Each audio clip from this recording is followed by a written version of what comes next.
Certains enfants vont être en difficulté pour recevoir un câlin. Ils vont peut-être accepter quand c'est eux qui les initient, que c'est plus facile aussi quand ils sont malades ou très fatigués.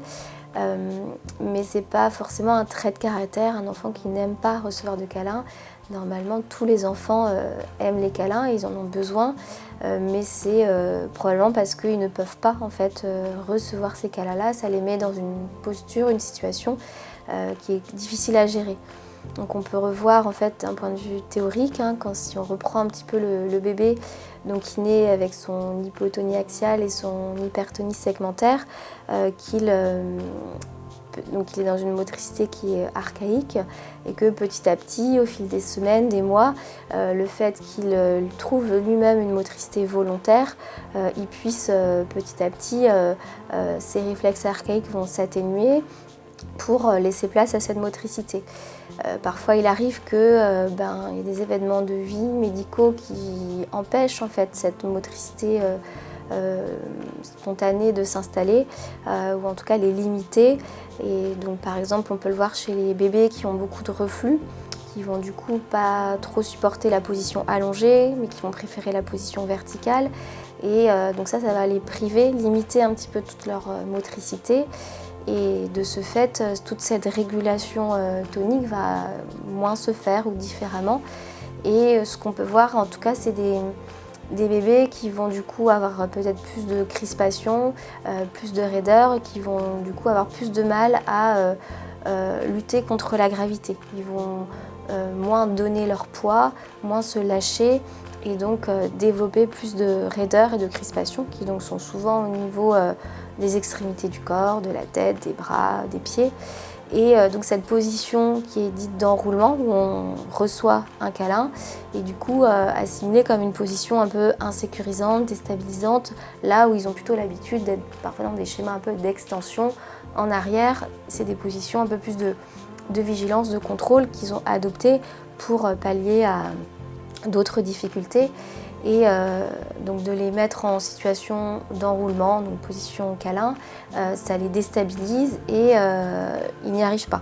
Donc pour autant, on ne va pas les laisser dans cette posture-là parce qu'ils ont, comme on disait, besoin de recevoir ces câlins-là, d'être dans une position où ils vont être contenus, rassurés.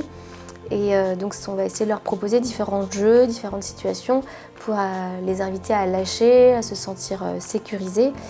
Donc pour cela, on peut beaucoup s'aider du gros ballon, proposer donc à votre bébé, votre enfant, donc de l'allonger sur le ventre, sur le ballon, de faire des bercements dans les différents plans de l'espace, d'avant, d'arrière, sur les côtés. Et puis progressivement de pouvoir lâcher tout en le contenant, c'est-à-dire plus vous allez lui donner des appuis, vous allez le sécuriser au niveau de la colonne vertébrale et plus il va s'autoriser à lâcher au niveau de sa tête, de ses bras, de ses jambes. Et donc ça va lui donner aussi une confiance en son corps, une nouvelle mobilité et le rassurer quant à de possibles déséquilibres, changements de situation.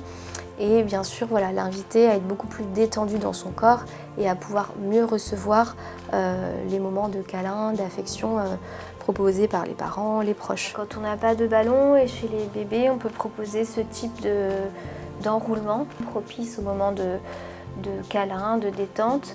En s'aidant de sa cuisse, on installe le bébé sur le ventre et on vient lui faire prendre conscience aussi de ses appuis en posant ses mains, puis ses pieds, ses genoux. Même, on peut aller jusqu'à la tête. Toutes ces sensations un peu de lâcher prise où le bébé va un peu plus lutter contre la gravité vont favoriser la détente du corps. De la même manière, on peut proposer aussi un portage qui favorise l'enroulement, la détente, donc avec un bon appui de toute la colonne vertébrale, une main qui va soutenir le bassin, un autre bras qui va se positionner plutôt dans la nuque et avec les bras et les jambes un peu repliés. Et pour s'aider, on peut proposer un petit peu de mouvement pour que ce soit plus agréable et favoriser la détente de l'enfant.